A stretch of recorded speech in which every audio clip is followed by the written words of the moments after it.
right, Martha had 537. Well, accounts receivable. And a little bit of equipment. If I could have everyone's attention, I would like to call the meeting to order, and I would like to remind everyone as we do so that our open session that we are now in is being webcast. So I was going to say use microphones, but yeah, you do have microphones. Be sure that you're speaking toward the microphone if and when you speak. I'd like to welcome everyone as we begin this new year together. In particular, I'd like to formally welcome the new members of our board, Ron McFarland, Carol Shapiro, and Phoebe Hall, and welcome everyone back as well. I'd like to thank everyone for your very strong commitment to VCU, and I would like to extend very special thanks to Bill Ginther for his superb service as our rector over the last 2 years. I can say that as I have begun to serve as his successor with big shoes to fill, his experience and deep institutional knowledge are a great source of comfort and value. And I look forward to working with him as well as my colleague Jackie Stone as vice rector as we move through the new year. It is also a privilege for me to work much more closely than I ever have with Mike, his team, and the extended VCU leadership team. And we all know, and it's why we're here, this is a great, great institution. And as I've certainly gotten up to speed, or moving in the process of getting up to speed, as your new rector over the course of the past several weeks, I've had countless opportunities to engage with the extended team. It's given me an opportunity to see firsthand on a range of issues the true dedication that exists across this organization. Everyone is committed to taking VCU to new heights. It was punctuated by our experience several of us had last evening, an event held at the McLaughlin Center downtown, where the provost and the deans of the various schools introduced us to and celebrated the accomplishments of a remarkable group of faculty members. There's an opportunity for those of us on the board to see the range of activities and the range of talent at work across the university. There was also an opportunity in talking with several of the folks after they were introduced for them to see what else goes on here. A number of the faculty members were blown away with what they heard about their colleagues in other parts of the university. And today, here at VCU Innovate and VCU Lead, we're seeing another example of the great work that is underway at VCU as we inaugurate this new living and learning space. I'm sure everyone had an opportunity over lunch, brief as it was since we're running behind schedule, to learn more about VCU Innovate and VCU Lead. But this is an example of the great work and the great people that are making VCU what it is today. We've got a full agenda before us. Among the highlights, we've got Barbara Holland, who will be speaking with us about community engagement shortly. And as we turn to the agenda, I would note, as everyone has probably seen, we're about an hour and 15 minutes behind. We do want to move with pace as we move through the agenda, but we don't want to sacrifice the important content that was planned for this important meeting. In turning to the agenda, before I turn to the president, I would like to welcome Karen Katsadelis from the Richmond Times-Dispatch. Karen, you found your way back here just as we did, and it's always a pleasure to have you with us.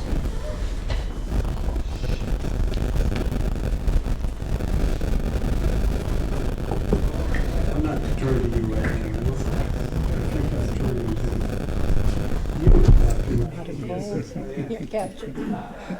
All right, very good, thank you. And I'd also like to extend a very warm welcome to Phoebe Hall and to Ron McFarland and to Carol Shapiro. Welcome back, Carol.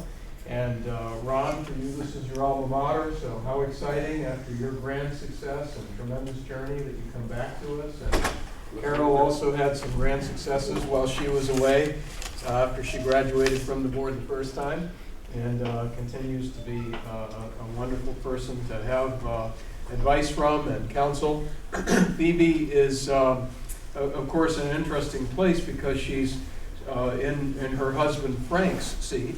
And what we have learned is that Phoebe brings just as much to the table as Frank did, and we're very fortunate to have you. And one of the thoughts that I had when I was thinking about you, Phoebe, is in terms of all of you, the governor has just continued to do a wonderful job of being very thoughtful about the people to bring to this table to complement other members of a great team. And so you all will continue to fulfill what I think has been a promise on the part of this board to really focus on the mission and to make great things happen for the people who depend on us at this institution, and for that matter, throughout the Commonwealth. So warm welcome. And I too welcome John as rector of the board. He has stepped in at a very interesting time.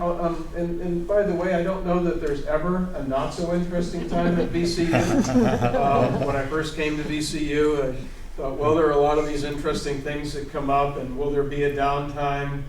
And the staff member said, no, that doesn't happen. I've been in the president's office for 20 years, and that will never happen, so don't ever expect it.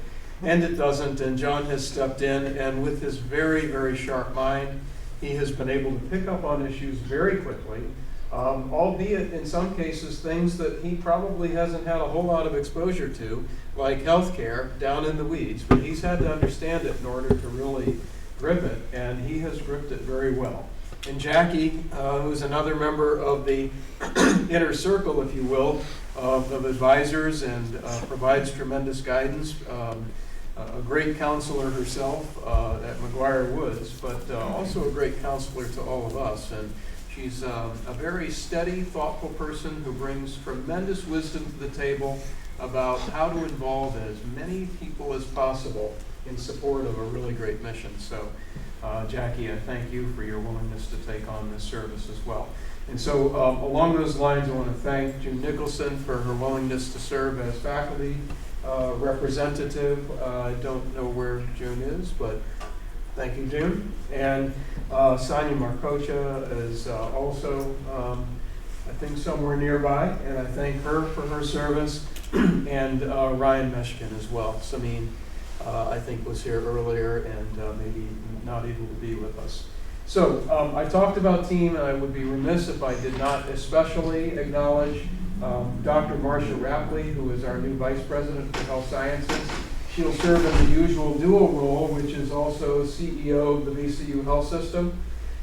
She has also gotten quite engaged in lots of issues in a very short period of time, and in 5 weeks, I have to say, and I don't give A's very often.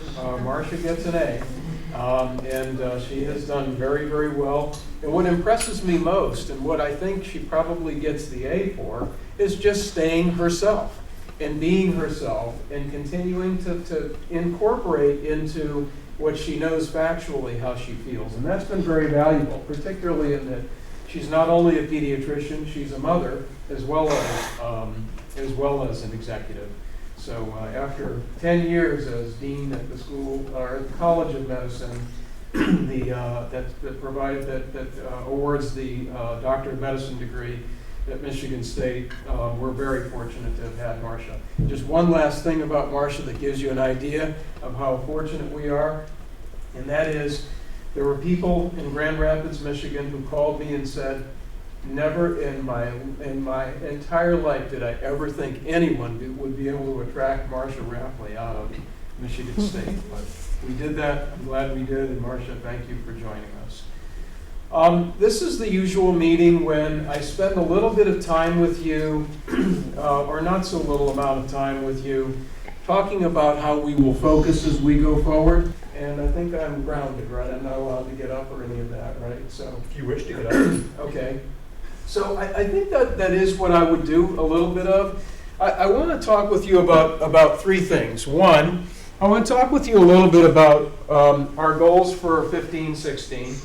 And then to give a framework for that, I want to talk a little bit about what we could expect as far into the future as 10 years from now. Just to kind of give you an idea of how this ends up working. And then, of course, I want to talk a little bit about some of the accomplishments that we have made under the banner of Quest for Distinction, which is our strategic plan. And it is hard to imagine at this point that we are now 2/3 the way through the term that we had set for Quest for Distinction. And let me say, it has been an interesting journey, a delightful journey. I say delightful because it brought so many of us together, and it brought us together at a very large institution, one of the world's largest institutions of higher education, with a lot of people, and it has provided what I think is absolutely good guidance to a very important set of objectives for a lot of people who rely upon what we do. So let me go back to, for just a moment, what we have been able to achieve. Let's start with our students. Our students have achieved record graduation rates. So if you look at the 5-year period going backward, more than double-digit increase. And I'm very proud of the fact, because of our special mission, that underrepresented students have actually closed the gap and have exceeded the average for VCU, which makes me proud. My faculty colleagues have also broken records. Again, this year, funded research is at a level that exceeds all previous years with $270 million. Defying national trends. You know that those national trends are largely impacted by what's going on at the federal government level. And in fact, most of our growth has been at the federal level. And so I'm very grateful for my colleagues. And this is now the 4th straight year that we will be in the NSF rankings among the top 100. Is that correct? 5 years. So kudos to all of our colleagues, my faculty colleagues in particular, who helped pull this together. This team pulled together another record fundraising year. It's the second in our history, but not bad given that the first one was up as high as it was, so I'm very proud of that. Our healthcare team. Our healthcare team is awesome. Again, helping us to earn the, not one of, but the national AHA, American Hospital Association, McKesson Quality Prize. You do not know how hard that is. And you do not know how many people suddenly found out, like they did in the Final Four, about Virginia Commonwealth University because they didn't know as much about it as they thought they should. What an accomplishment. And together, our faculty members and our students in specific areas, including predominantly pharmacy, helped VCU earn the, not many, one of many, but the APLU Community Engagement Award. In fact, it's such a prestigious award that the institution that receives it the next year is then asked to chair the process, if you will, of deciding who will follow. And what an honor for us to be positioned like that. Again, a tribute to our faculty and our students who absolutely took community engagement seriously and showed tremendous benefit to some folks who, by the way, we could walk across the street and talk to about those benefits that they have accrued. This was an interesting year because we did some very, very different things with respect to recruitment of students in the freshman class. We knew that we needed to focus on populations who we thought would benefit our environment, our learning environment. The largest freshman class that we've had, and that freshman class, by the way, carries the strongest academic credentials and is the most diverse. This Grace Street living learning environment is awesome. And I gotta tell you, I never thought it would come together the way that it has. I'm so proud of all the people who did all the work. I can take no credit, but I can certainly remember one thing, and that was when I walked down Grace Street 6+ years ago, I thought to myself, I can see what it could look like, and sure enough, it has turned out to be every bit of that and more. Our commitment to community engagement, our commitment to global education, our commitment to innovation, and our commitment to leadership. Those are not specific disciplines like we used to focus on in the past. These are things that bring us together, and now it's all real, and you're actually sitting in the middle of that. And when I made a note about what I wanted to share with you today, I had actually forgotten that we would be here in this particular facility. And so now we have also, in a slightly separate context, based on the last couple of days' work that we have done at our health system board meetings, we've begun our work on our ambitious plan to realize one of the nation's top-ranked academic medical centers at Virginia Commonwealth University. We took some very bold steps yesterday that you will learn more about, and we were decisive and said, there is no question about what we're going to do. We will take some risk, but we are going to be the best. And you will see that come to reality very soon. So to help us frame what we're going to talk about at the end of what I share with you for 15-16, meaning what our goals will basically be this year, let me, as I promised you earlier, talk a little bit about where we will head in the many years to come so that you get a sense for the overall vision. So one is obvious, and that is that we will continue to focus on the successes of our faculty members and our students. We need the people at the core of our mission to be successful. These are people who are contributing leaders who absolutely will stay ahead of change. What is leadership? Leadership is defined in lots of the wrong ways. Leadership really is about your ability to cope with change. In my opinion, it also has to be to stay ahead of change. The standard and expectation, the performance of all of our people at every level absolutely must be commensurate with any major research university. Our mission is a little different in some ways, but we will combine that performance with a brand of research that is absolutely real and will accrue benefit to our community and to the Commonwealth of Virginia. And the way we will do it is with partnerships that are real and meaningful to the people who will benefit from them. And you know, to do this right, one of the things that you have to do is you gotta make decisions, because if we talk about anything at this table more than anything else, it's how few resources we have. We don't have a lot of free resources. So what does that tell you? It tells you to leverage the resources that you do have in a focused way so that you can get the things that matter most done for the people who need you the most. So we're gonna make some choices, and they will be around K-12, and they will be around human health. We've made the choice around human health before, but I'm actually talking about a more specific commitment to human health, winning the hearts and the minds of the people in these communities who need us. We will continue to make decisions that allow us to make investments in very focused ways around initiatives that are collaborative. So in the past, we might have made decisions about making investments in areas that we would describe as discipline specific.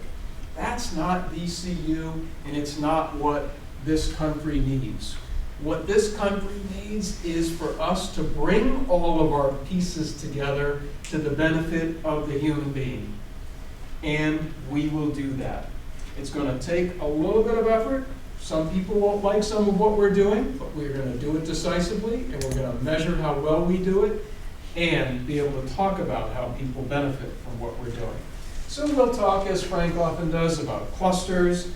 We will not talk about disciplines. I see our faculty, I see our staff, and our students more engaged than ever in the context of our missions.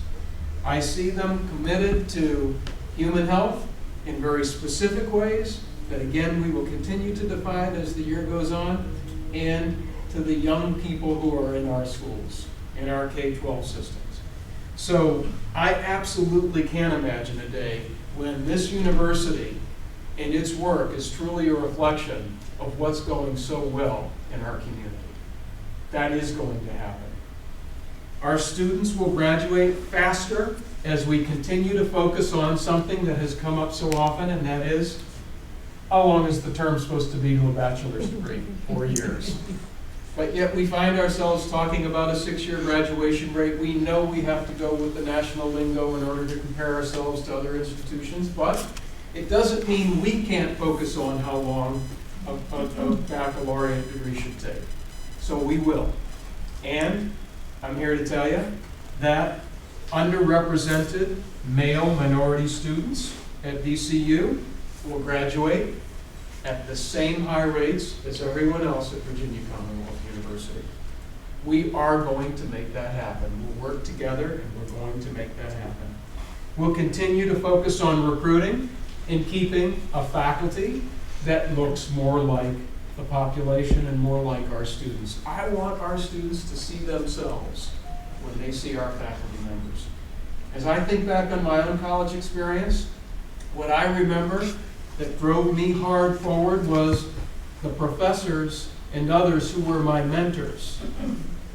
That's who I wanted to be. And sometimes I look at people around this table and I say, geez, how would John Snow handle that problem?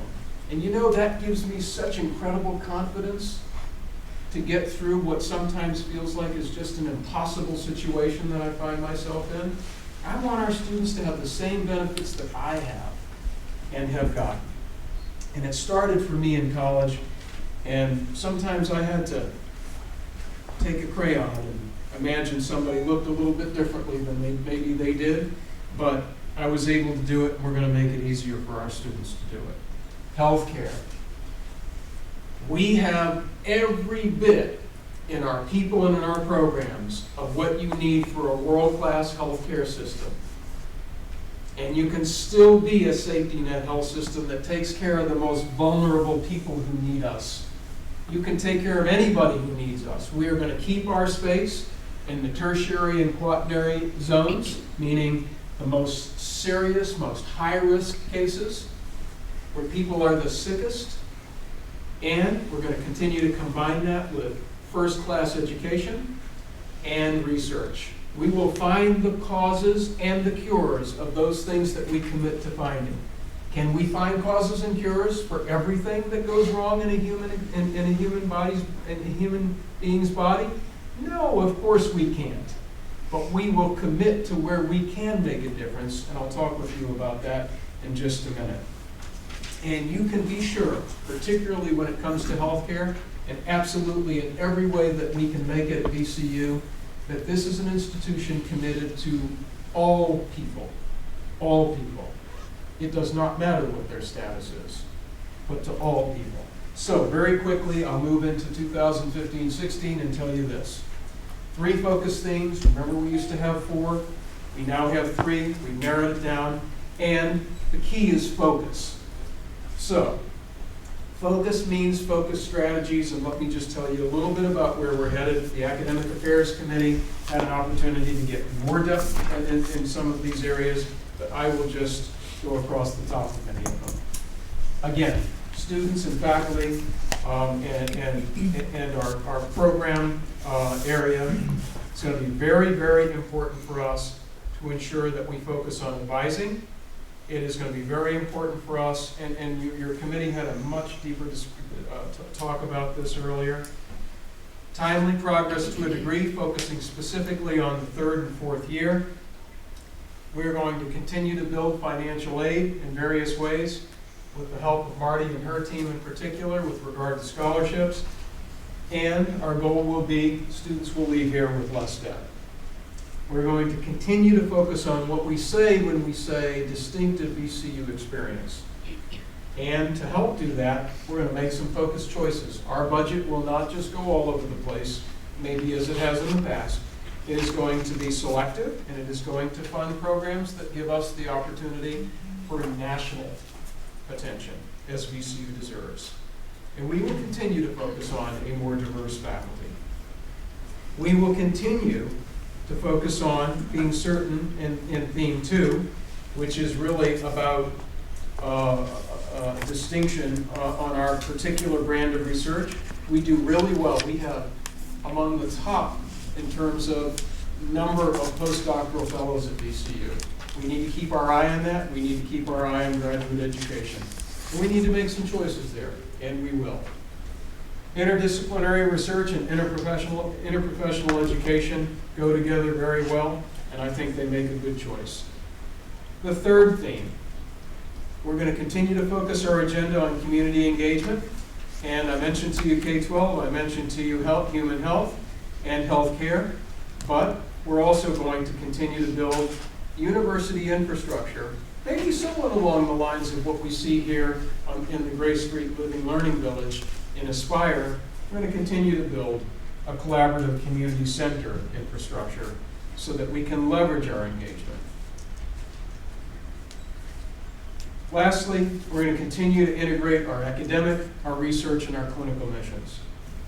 Here, just briefly, so that you know what's coming, health career pipelines, CTSA, the Clinical Translational Science Award, that was such a wonderful thing that came to VCU 5+ years ago. We're going to get it back. And we are going to reapply and be certain that this is an award that stays at VCU where it belongs for a long time. Massey Cancer Center, one of the entities that brings so many of our disciplines together, will be an emphasis this year. We will still endeavor in the long term to be comprehensive. And the focus in this current year, we will have specific initiatives around the Clinical Trials Network and other various aspects of leadership. Pediatric care. We all agree that pediatric care is a need in town, and we're going to focus on it, and we're going to do it in decisive ways. Resource strategies, lastly, almost lastly. We need more resources, and we know that we are going to have to gear up for an important campaign. It is a campaign that will be successful. It is a campaign that will allow us to align resources in specific areas where we decide that we have important priorities. They will be quest-related priorities. We also know that in order to do that well, we've got to continue to make progress with our new budget model.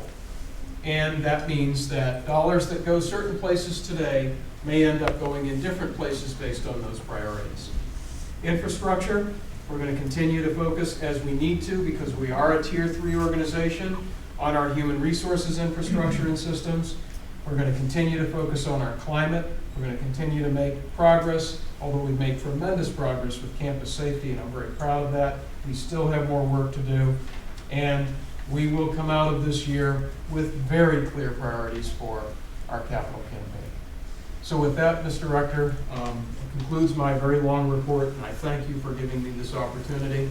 And if there are any questions, I'll be happy to respond now or at any. Great report. Are there questions for President Rao? Thank you. Well, think about it, because you'll have an opportunity a little bit later on in the agenda. So, again, Mike, thanks very much. We will now turn to each of our committee chairs for reports. Before doing so, something that I was remiss in not mentioning at the outset, but is important to all of us. In front of you at each of your places, you will see this item, which is now your ticket to parking. This is the new system in the parking lot, and so it will be important that everyone has it. Laurie says that you can either hold it up or said you can affix it to your windshield. So either way, she's the expert on that. I've done my part. I would also just, Please. Mr. Rector, if you still should have your ID with you, I'm a big believer that technology will work, but just in case it doesn't, if you have your ID with you, that will help, because you can just show the cashier that as well. So, and if you have any problems, please call me. Right. Thank you, and giving me the benefit of looking to you and beyond you. When we began the meeting, our students who hosted us for lunch were not here, but thank you all for joining us. And again, thank you for all that you're doing for VCU.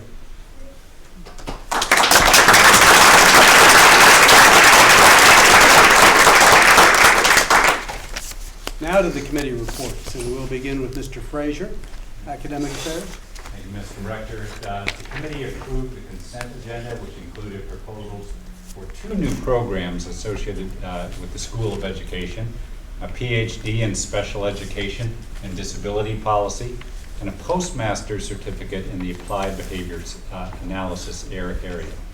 The committee received a number of progress reports. It started with our committee dashboard, where, as President Rao just said, one of the areas we made progress in is looking at the graduation rates. looking the 6-year and the 4-year numbers and a number of other metrics that we had as well. We're pleased to have Dr. Marcia Rapley join us for the first committee meeting of this session to talk about her impressions and how she's seen some of the connectivity across the university and the collaboration and how that's made such a difference in achieving our goals. And then she's had some special highlights, and we could ask some questions about those areas, including one on collaborative care. Dr. Mitchell provided us an inclusive excellence update, seen a range of the initiatives, talked about some meetings coming up this fall to continue our progress and engage how those better integrate to have the outcome impacts that we all want. We had a good recap of our recent recruiting season and the fall enrollments. This is our strategic enrollment review that we've gone through. Again, highlighting, as President Rao said, progress in underrepresented minority, in particular African American freshman enrollments coming in, as well as looking at just the application pipelines over the past 5 years and how those have progressed. We did ask, as a follow-up to that, some details on the future direction for out-of-state and international recruitment, so we could get a clearer view of that.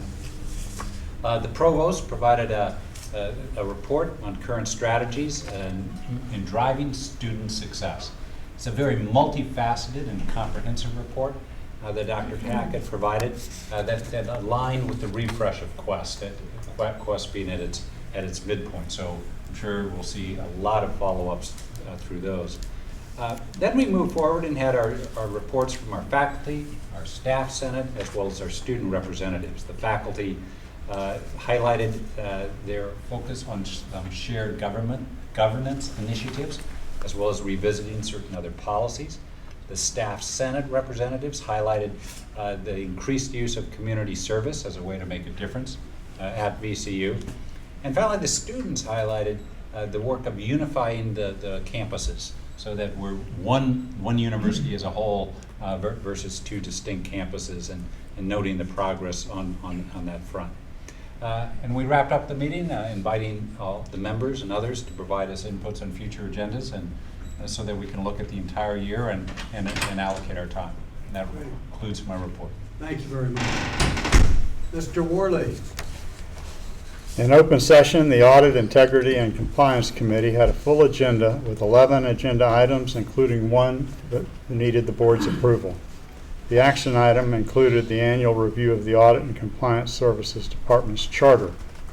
The primary change this year was to consolidate charters from the university and the health system into an overall charter for one charter for the department. This change further supports the strategic planning performed last fiscal year. Next, the committee reviewed its goals for the coming year, as well as the current status of its dashboard measures, which remained unchanged from the prior period. The Enterprise Risk Management Steering Committee met recently and will be reviewing the status of the mitigation plans for the top-level risk. It was announced that the Office of the State Inspector General is conducting a performance review at the university as we speak. This review is scheduled through December with a final report in early 2016. The progress of the task forces and ongoing communication efforts of effective data management were presented. For the last agenda item for open session was an update on the plans of the Data Integrity Management Council for the fiscal year 2016 and the progress of the Banner Revitalization Project. And that concludes our report, Mr. Rector. Thank you very much. Mr. Ginther, Finance. Yes, sir. The Finance Committee had a meeting. We approved the charter for the committee, which is something that we like to do every year. We did that.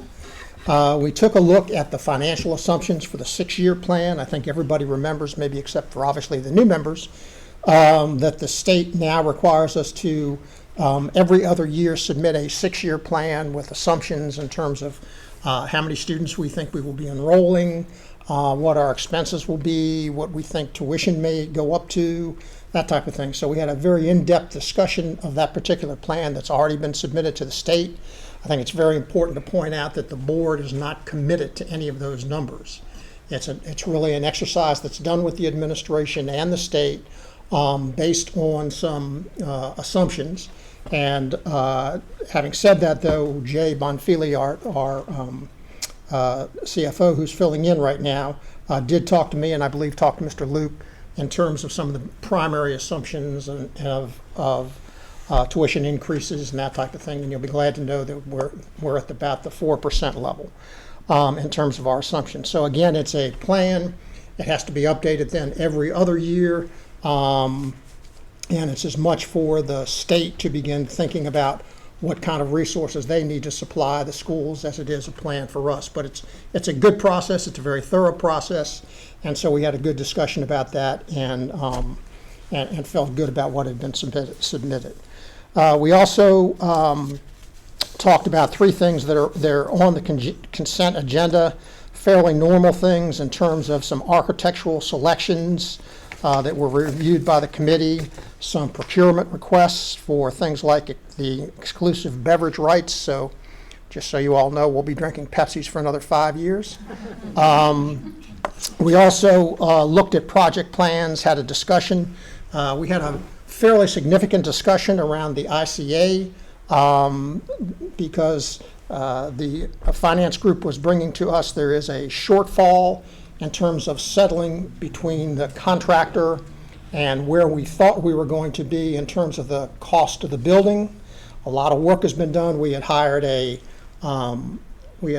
consultant to look at, was it under bid, all those types of things. It basically came down to a shortfall of about $3 million, Jay, is that rough number? And we had pretty significant discussion about that, as you can imagine. We ultimately thought about it in two different ways. One was in order to keep the progress on the building going, and it's a very significant thing that's on campus and under construction right now. We went ahead and approved the financial plan and asked Dr. Rao to look into a development goal to meet that shortfall so that he would come back and hopefully, with Marty's help, come back and raise the additional money so that we wouldn't ultimately need that money out of the general funds or out of our reserve funds. We talked a little bit about the UVB, that's where I used to work. VCU Investment Management Company. Nancy Everett, as you all notice, is not around the table. She told me the hardest letter she ever had to write was to resign from the board, but Nancy will do so much more for us as the head of the VCU Investment Company. She's well on her way. She's got some space. She's got 9 out of 12 board members. She's working on some more, very diverse board. I think we'll all be very proud of what she's done. And we hope, and she hopes, that she'll be able to start receiving and investing money by the first of the year. We looked at the finance and budget investment dashboard, the treasurer's report. Nothing was at all out of order there.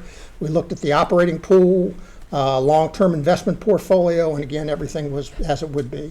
We took a look at capital projects. Things there are in pretty good shape. We had a short presentation, but a good presentation relative to an efficiency and effectiveness project that had been done, where we bought some software that allowed us to hook up our HVAC system with the scheduling system and to reduce the cost of electricity for the university. We think that the savings will be in excess of $30,000 a year. So those are good hard dollar projects that we always like to talk about. We talked about the health system financial operations. We reviewed the expense summary for June 30th, 2015. We looked at the Board of Visitors Fund. For you all who are new members of the Board of Visitors, we actually have a fund that is managed by the Finance Department that we ask members of the Board of Visitors to contribute to. It's generally used for scholarships. We find ourselves every year when we award the Board of Visitors scholarship wanting to award even more scholarships. So many years ago, Tom Sneed, who was the rector at the time, introduced this concept. So we actually have a fund. It is invested. It's got a balance of about $48,000, and we generally use it to award additional scholarships. And I'm sure that The rector will be soliciting everybody at a future date so we can make that $48,000, $480,000. So, Mr. Rector, I believe that's my report for open session. Great report. Thank you very much. Ms. Stone. Thank you, Mr. Rector.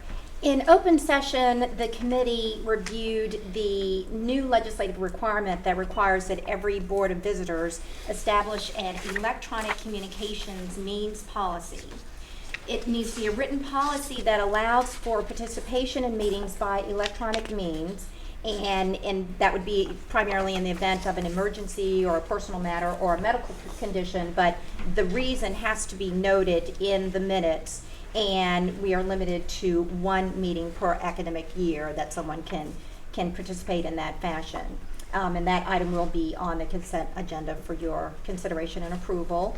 We also considered a number of matters as information. We reviewed revisions to the presidential evaluation policy, which primarily memorialized the Governance and Compensation Committee's new role in place of the Evaluation and Compensation Committee, which had typically taken care of the task of working through the president's evaluation and compensation. So that is now under the Governance and Compensation Committee.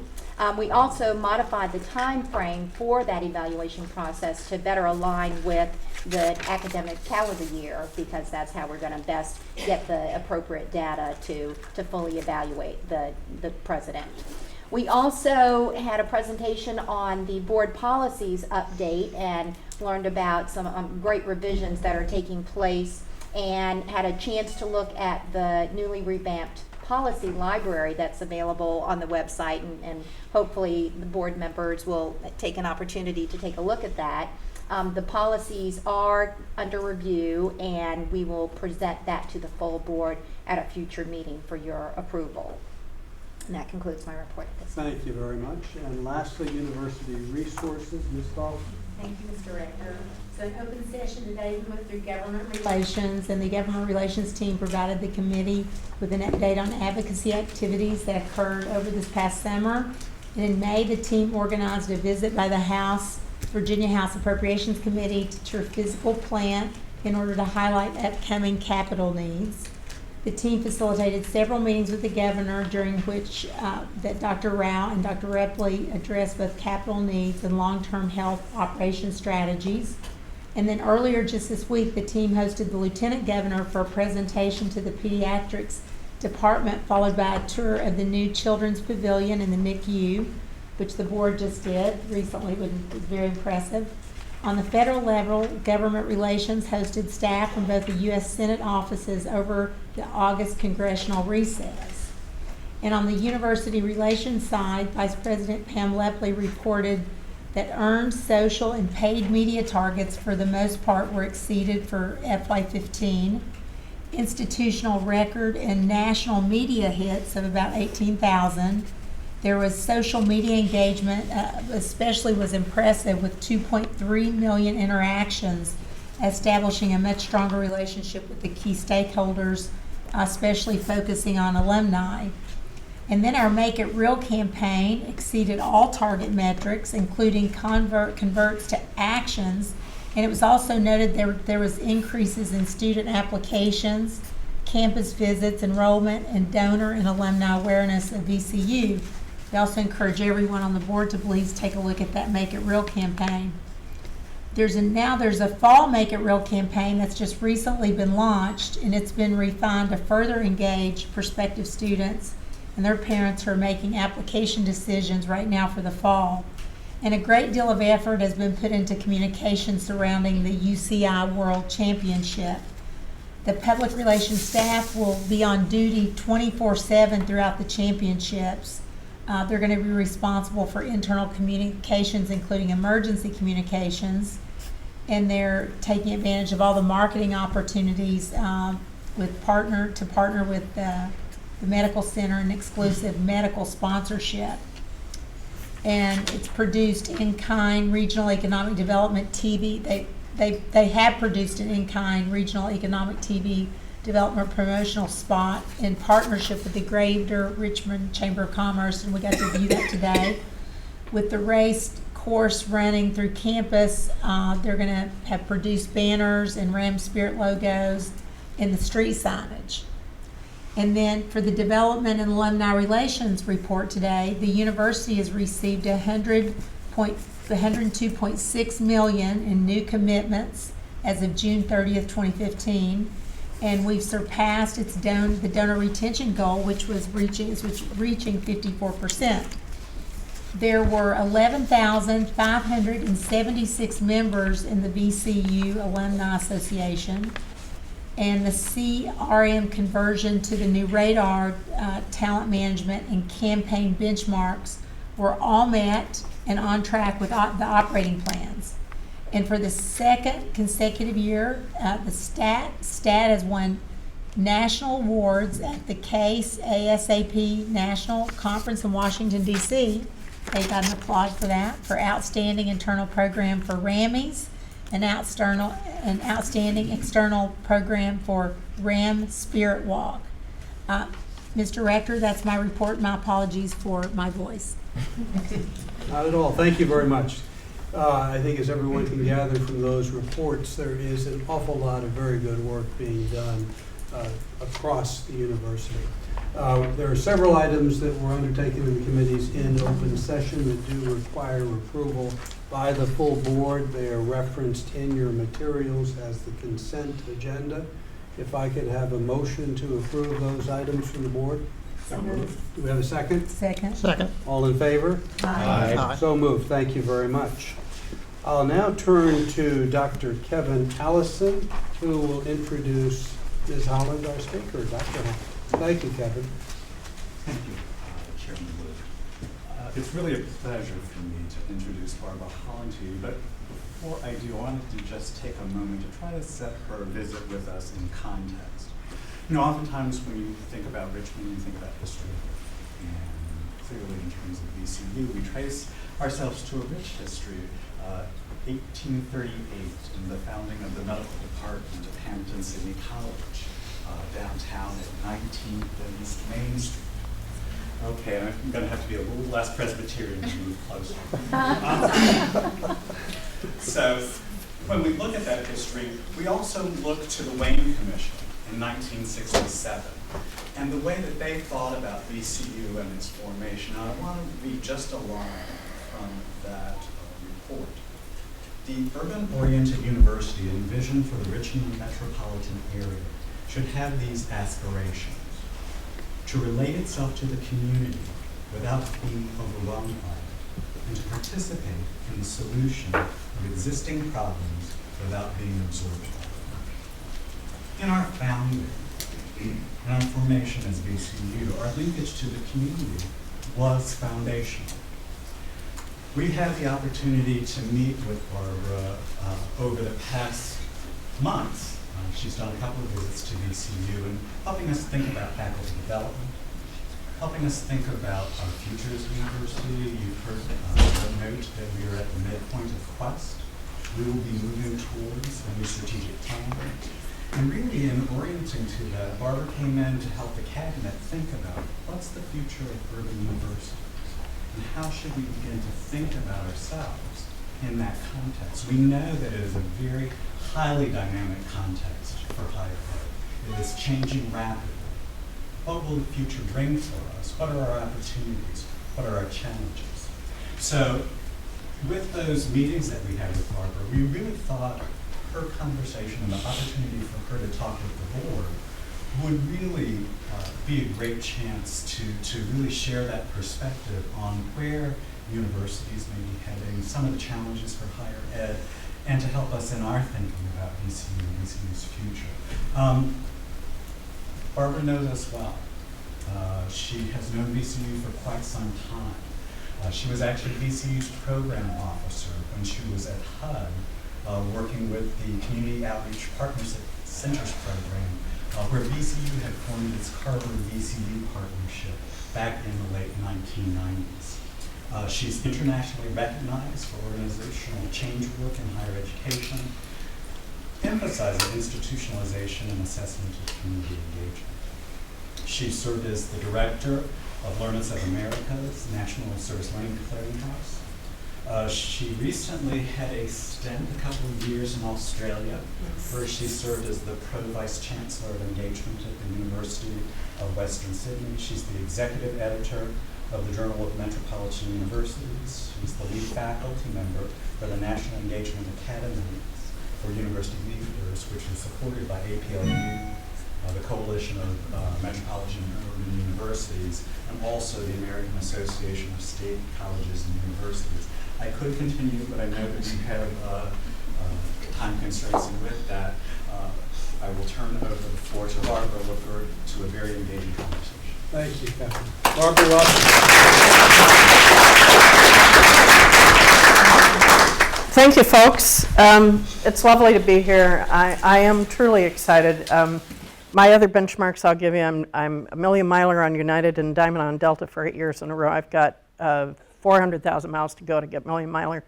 I spend a lot of time with universities, and it's because this is my only academic joke, so prepare to be happy. I have one. I mean, academics aren't comics, but I'm working on it. I study organizational change in higher ed, which most people think is an oxymoron. And if you think about what's in the news these days, what's going on in higher education, my goodness, 2 presidential elections in a row, now a third, where higher ed is a football everybody wants to kick. Isn't that interesting? So it's a time when change is really very much afoot. And what I want to do today, very briefly, is give you some, I think, very frank observations about how we got into this position that we are in today and what it says about what we need to do going forward and my view of how that affects Virginia Commonwealth University in particular as a very successful and promising urban research university. So we are going to see more change in the operations and business model of higher education in the next 10 years than we have seen in the last 50. That is a huge amount of change. I think we are under-anticipating and under-prepared for how much change is going to occur. This is going to be a shakeout time, snooze, you lose. In 2025 to 2030, we are going to be very surprised about the institutions we think we should admire and emulate. It will be a very different list than we have today.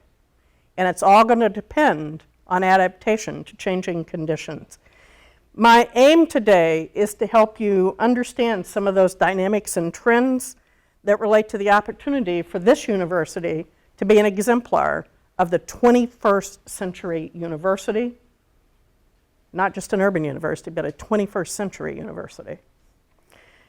An urbanized nation increasingly looks to its urban universities for innovative solutions to persistent challenges and issues that undermine our economic opportunity and social and cultural fabric and well-being. It's these institutions in our cities that are going to make the difference for national success going forward. But a lot of change is going to have to happen in higher ed because we have been largely the same for 50 years. So to understand the context of these current changes, I believe it always helps to visit history just a little bit. What did we do that got us here to where we are today? Post-World War II, I'm not making any eye contact, so I'm not going to make any judgment about ages, but I suspect there are people in this room who could answer the following question. What happened in the 1950s that transformed the public's view of higher education in this country? I'm supposed to answer? Yes. GI Bill? The GI Bill was the signal, the beginning signal, mass access to education. The belief that Russia had a better educational system than we do, that all of Europe had a better educational system than we did. I will say one tiny bit of evidence for that in the 1950s, most states were still closing one-room schoolhouses and consolidating them into consolidated school districts. People, ordinary people, not just national leaders, worried about the state of our educational and research productivity in the 1950s. What else happened? Computer became commercially viable. Sputnik was a harbinger. The launch of the satellite, the rise of computers, the rapid increase in technology, the idea that technology was going to drive America to be the global economic powerhouse. Brown versus Board of Education, the commitment, the opening of the commitment, a work still in progress, that education would be a platform for demonstrating how civil rights and equity would work in this country. We were, as higher education sector, going to help the nation win the Cold War, be secure in the world, be an economic powerhouse, be a knowledge powerhouse, create opportunity, cure polio. All the things that happened in the 50s and 60s were largely grounded in investment in higher education. And it had a profound effect. In 1940, there were fewer than 500,000 people in tertiary institutions in this country. By 1960, there were 3.5 million. We built thousands of new colleges, community colleges, universities in the 50s and 60s. 3.5 million in 1960. 7.5 million in 1970. This created economic conditions that shaped the business model we have today, which is now broken. We developed in those decades, with that kind of rapid growth, what I will simply call an addiction to tuition. It flooded over us like Niagara Falls. Vast amounts of tuition money, rapid growth, great state support, lots of revenue coming from our states, valued for what we contribute to national and local development. Today, these factors that were set in place really are now hopelessly out of date. We can't keep charging tuition at the rate we have. We hired tens of thousands of new faculty in the 50s, 60s, and 70s. If you take a snapshot of academic workforce in higher education in the early 2000s, 40% were hired in one decade between the mid-60s and the mid-70s. And they were still with us, and many still are. So those of you in business will understand what it means to have an extraordinarily stable workforce and a difficulty in renewing it on a large scale. This led to the rapid growth, tempted institutions to organize in highly decentralized ways, which we still have today. So there is tremendous amount of independence in different parts of the organization that make it difficult to do collective act. And this created a single academic culture that valued publications as the primary measure. We set up an expectation of individual review and performance and a culture of institutional imitation. There was really a single model of success. Excellence in those days was, for any institution, the reputation of an institution was largely the coincidental sum of individual faculty choices on how they would teach, how they would interact with students, how they would do research, what they would study, where they would publish, or whether they would. So when we had lots of money coming in, that model worked. But as the Cold War faded and state budgets began to be eviscerated by prisons, schools, healthcare costs, and decaying infrastructure, higher education went to the back of the line. We became branded largely as a luxury. Politicians used the phrase intellectual luxury. And we were branded no longer as a public good, but as a private benefit. And thus, our resources from public sources started to decline. Tuition soared to fill in the gap. Students started to work to reduce the costs that they encountered. They struggled to finish when they couldn't get the courses that they wanted. The economic model was tapped out. The current average reliance on tuition in this country for public institutions is at 47%. In some public institutions, it's up to 60%. 20 years ago, it was 24%. That's how fast it's changed. And that model has really run its course. When does it stop? It has to stop now, and we need to talk about how we're going to do that. We've had that stable workforce, and it has given us one academic culture, and that too has run its course. This is the bad news. Now I'll give you the good news. Every industry has to update itself. higher education has got to start making dramatic changes. We've had a very stable context for a very long time. We have to renew the idea that higher education has a critical purpose in contributing to local, national, and global progress. The skills and cultural values that made us successful in the 20th century are not those that are going to take us forward in the 21st century. We have got to lead operational and academic cultural change. The features that we're looking for, President Rao mentioned many of them in the goals that he's articulated for this university for this year. A more integrated view of teaching, learning, and research. Clear and structured pathways for students to move effectively and efficiently to completion. There will be more online learning, largely for first-year learning, rote learning, kinds of learning that can be effectively done online, and online will become better quality.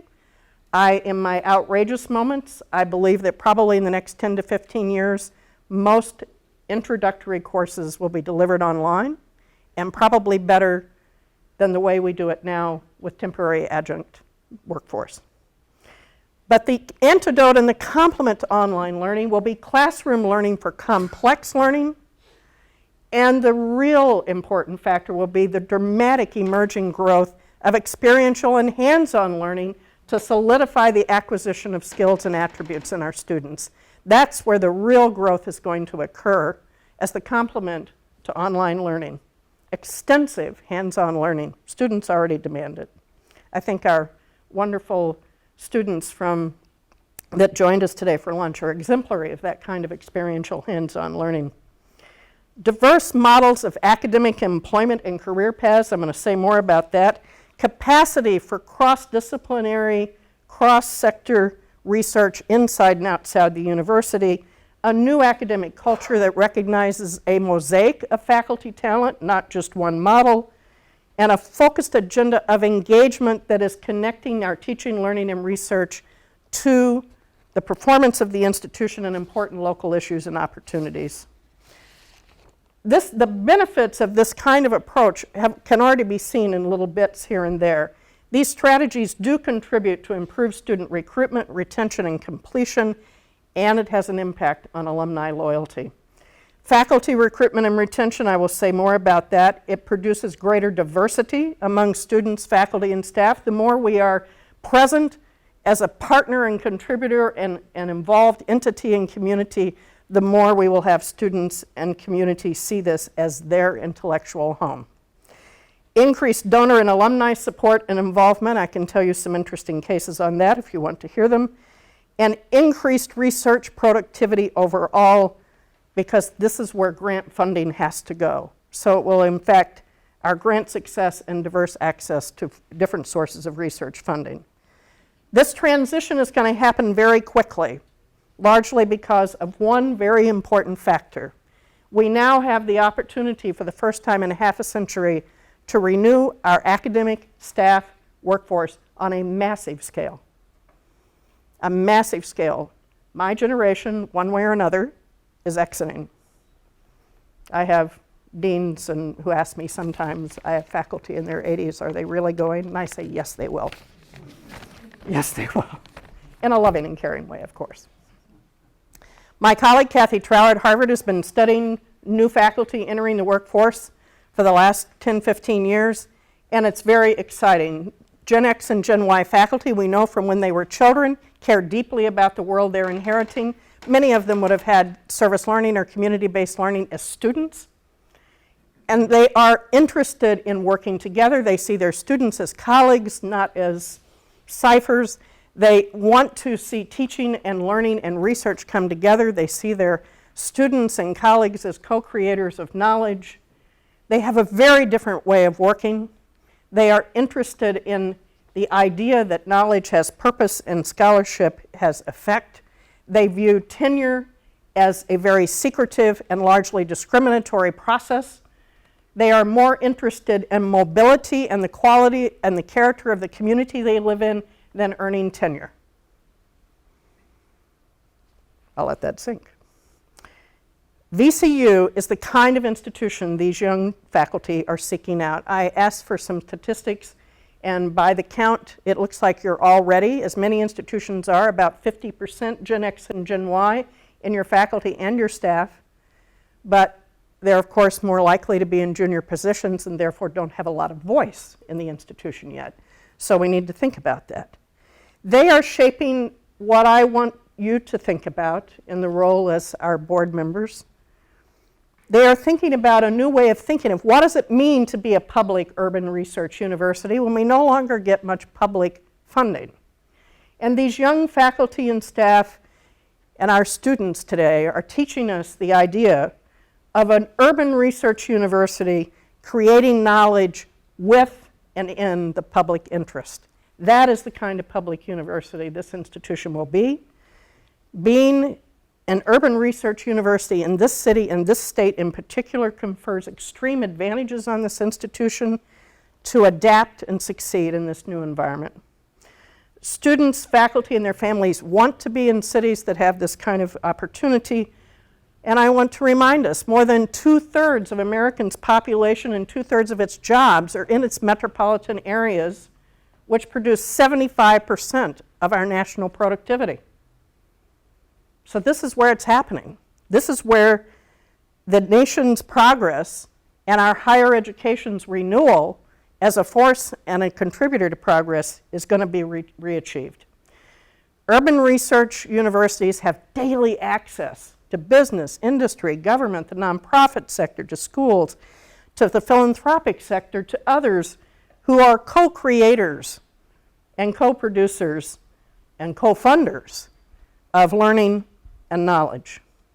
VCU is already implementing strategies. The president reviewed some of them. Hiring intentionally, knowing what that means for the opportunity for renewal. Cluster hires that build interdisciplinary strengths relating to complex and important questions for this region. Attention to the modes and structures of student learning, especially high-impact practices. Dialogue starting internally and with community to develop focused areas of scholarship and work that aligns the university's strengths with the region's ambitions and goals. And infrastructure to support and facilitate engaged scholarship that I think is a very exciting leadership idea this university has. So I want to stop there. I hope this has provoked something in your mind. I'd love to have a conversation with you. I have been very fortunate in my life to have the opportunity to work with a wide variety of universities around this country, some of whom are coping really well with this, and some of whom are hunkering down and hope it's all a terrible dream. This institution, I am not playing to the audience. You have a very unique opportunity by being in Virginia. East Coast still rules. I had to fly here from the West Coast. And this university in this city has strengths unlike any other urban metropolitan universities. They have your support and your input and that of others in this community. We have the capacity and the context to be a leader of change. I would welcome your questions and your comments about what sense of this makes to you or not, and to challenge me and ask questions as you would wish. Yes? I do. I really appreciate your comments, by the way, and agree with them so much. Well, you yourself are a leader of organizational change, so you know how fun it can be. Well, I loved your comment on really what I call a badging, that I see where students are beginning to ask more for something outside just their degree that shows that when they leave the university, they can actually have a job and a skill. And I just would love if you could dive maybe a little bit deeper on that and see what's your insight that you're seeing around universities and how they're handling that. Sure. The State University of New York, Nancy Zimpher, a very exciting educational leader of one of our largest systems, 64 campuses, 440,000 students, has 2 years ago now pledged and challenged each of those 64 campuses to ensure that every student will have multiple opportunities for experiential learning while they're a student.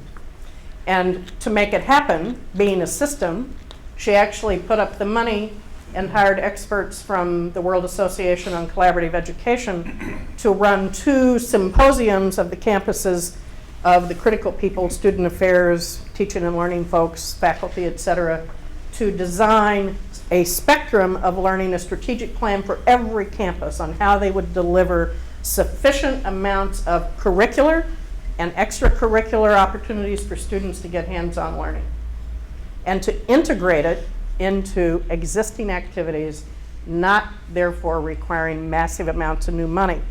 I want to stress that these kinds of initiatives are a reinvention and restructuring of the way we do what we already do.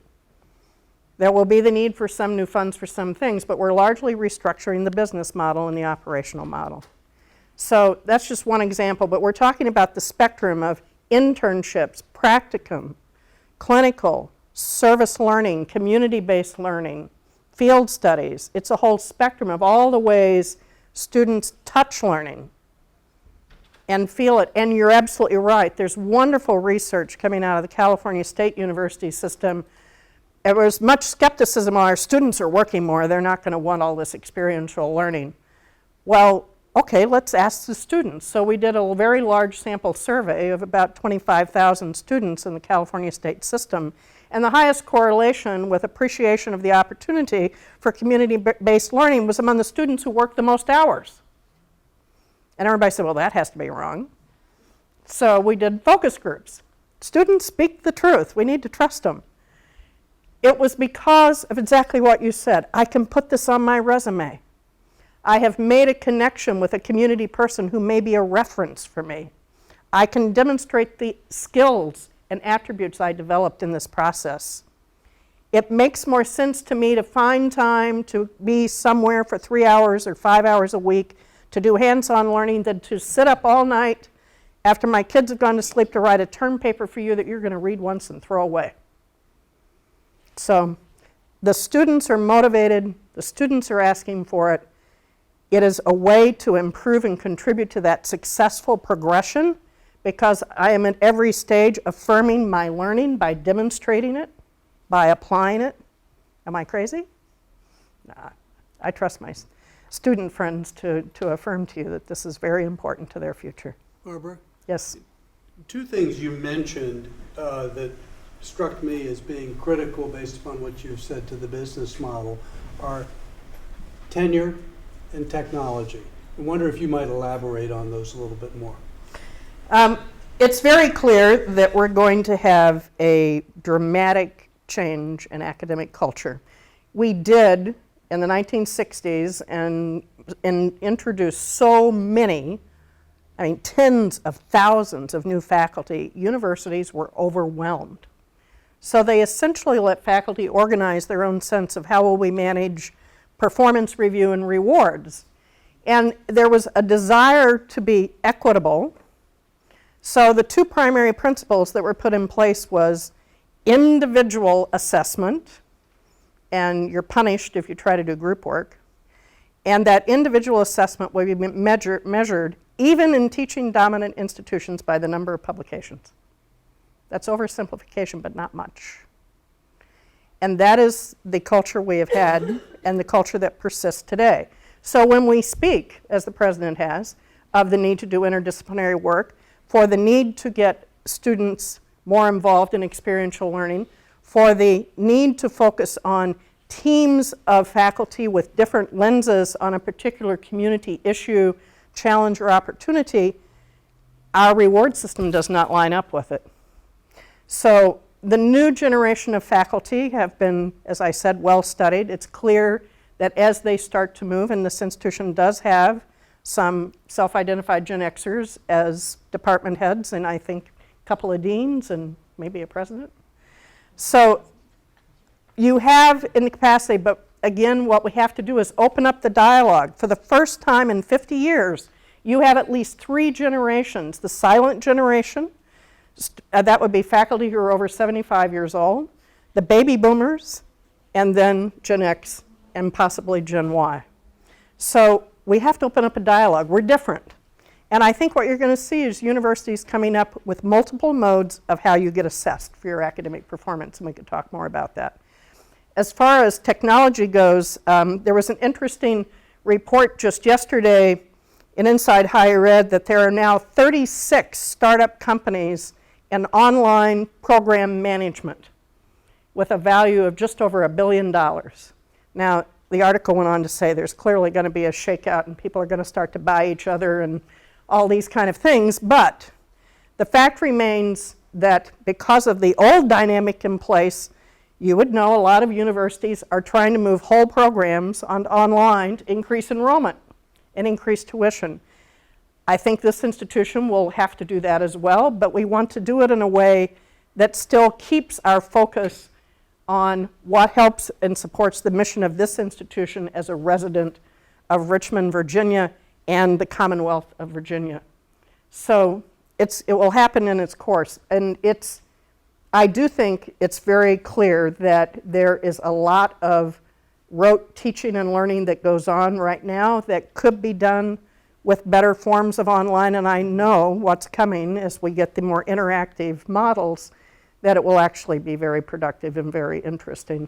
And we have, because faculty in the last cohort, my cohort, gave so much emphasis to research, when the budget cuts started in the States in the 70s, it was their decision to say, we're giving priority to research. Hire somebody else to teach those first-year classes, and that's how we got ourselves into the pickle we're in. So now we can get out of this pickle by creating more effective ways for students to learn through technology, and I think it will get better. I'm not a great defender of technology, but I'm also not afraid of it.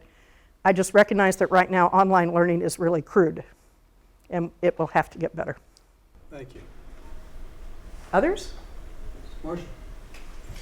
So what you described as the financial model for higher ed as no longer sustainable is also true for healthcare, and it's also true for our local and our state governments, and probably our national government, but I won't go there.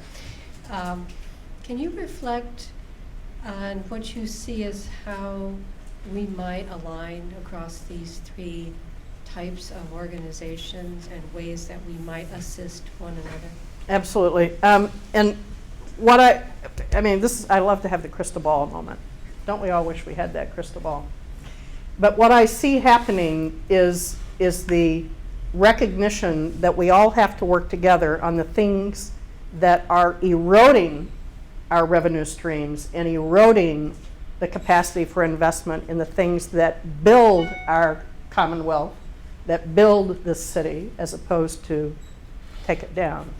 So if prisons and healthcare costs and schools and decaying infrastructure are eating the budget for lunch, what is higher ed doing to create innovative solutions and new approaches and new strategies that change that?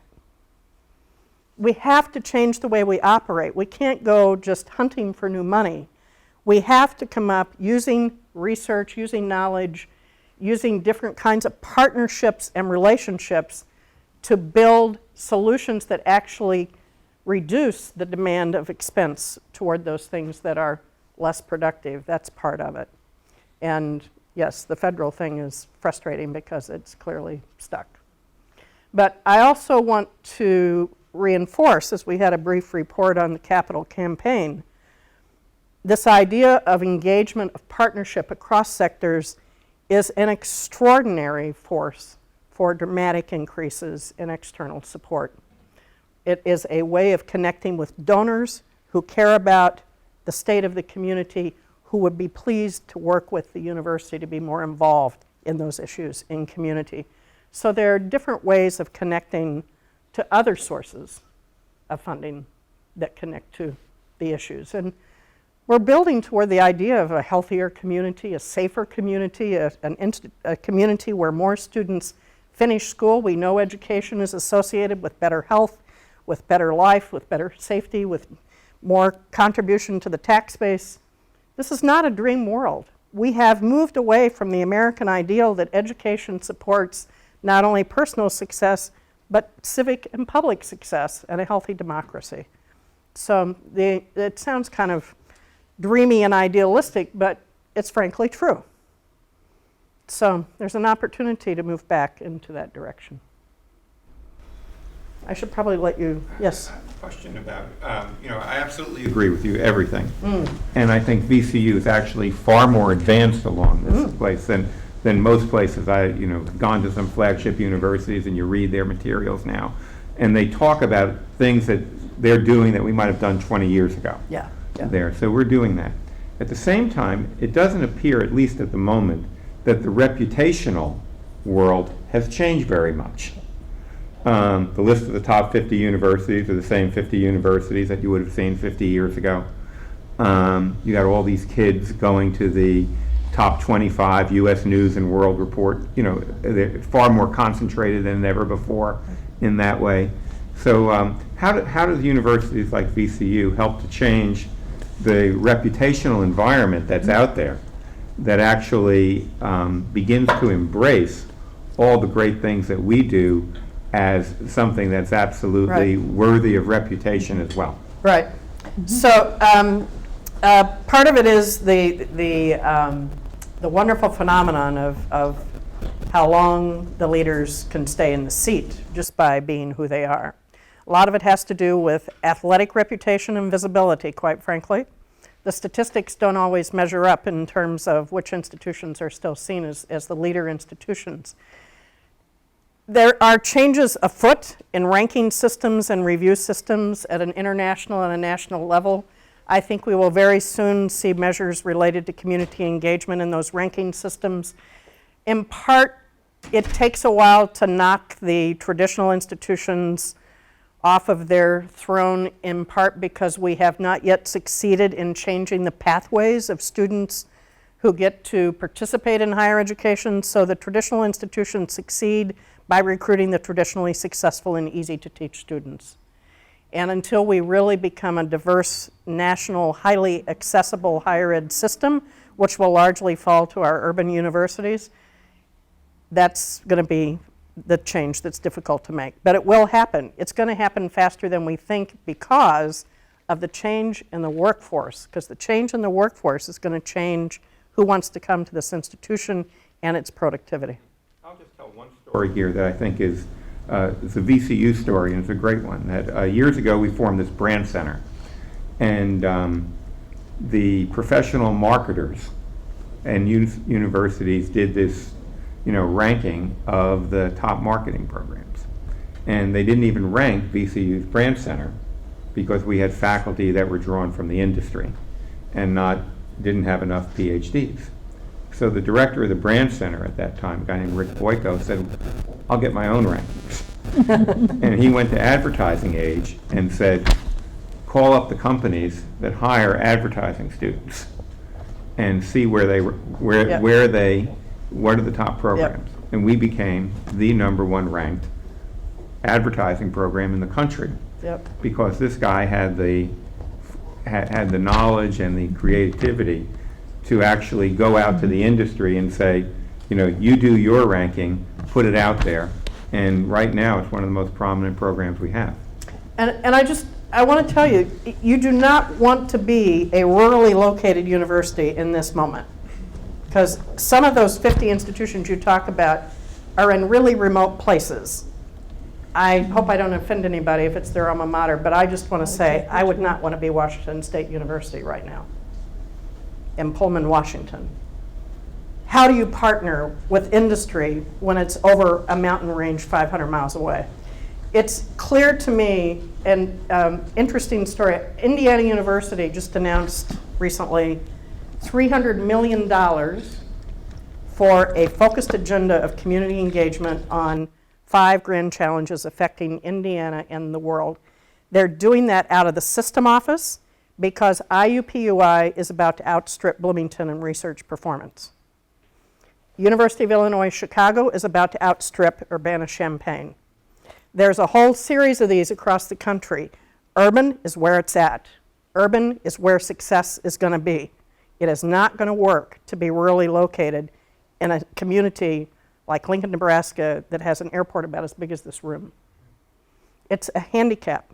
It's no accident that Lincoln offered 30% of their tenured faculty a buyout a year ago this month. They want to hire a whole pack of those new young faculty and get them in and start trying to develop some innovative programs that may help pull business into Lincoln. But it's going to be a hard sell with no airport. So it's going to change. But right now, those 50 universities control the rankings. So they'll hang on. But we know where the action is.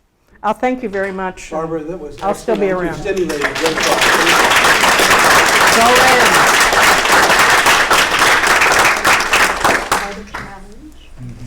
I think our agenda for the coming several years has been shaped by the conversation.